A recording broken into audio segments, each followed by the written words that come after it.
விவசாய சங்கங்களின் ஒருங்கிணைப்பாளர் PR பாண்டியன் சென்னையில் செய்தியாளர்களை சந்தித்து வருகிறார். அந்த நேரடி காட்சிகளை பார்க்கலாம். வாய்ப்பு பெற முடியாத சூழ்நிலையில் விவசாயிகள் பரிதவித்துக் கொண்டிருக்கிறார்கள். எனவே குறுவைக்கான தண்ணீரை பெறுவதற்கும் பிரதமர் சந்திப்பு முக்கியத்துவம் வாய்ந்ததாக கருதுகிறோம்.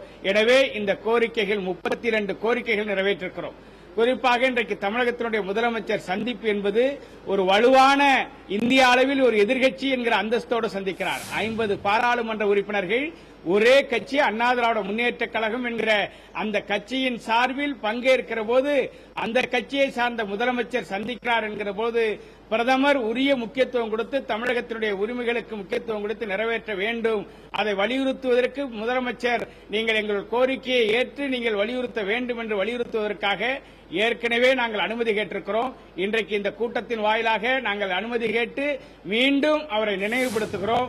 நாளைக்கு அனுமதி கொடுத்தால் அவரை சந்தித்து இந்த மனுக்களை நேரடியாக அளித்து விளக்குவோம்.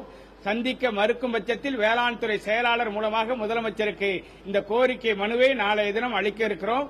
இது உடனடியாக டெல்லி செல்லுகிற முதலமைச்சருடைய கவனத்திற்கு கொண்டு சென்று தீர்வு காண வேண்டும் என்று நாங்கள் எதிர்பார்க்கிறோம்.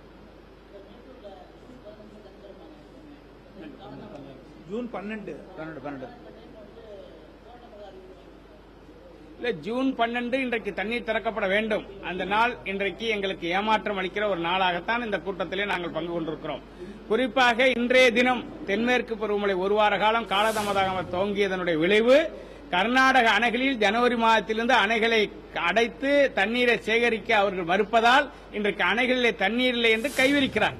எனவே பருவமழை துவங்கி கடந்த 2-3 நாட்களாக வெள்ளப்பெருக்கெடுத்து அணைகள் தண்ணீர் நிரம்பிக் கொண்டிருக்கிறது. எனவே வருகிற இன்னும் 18 தினங்கள் இருக்கிறது.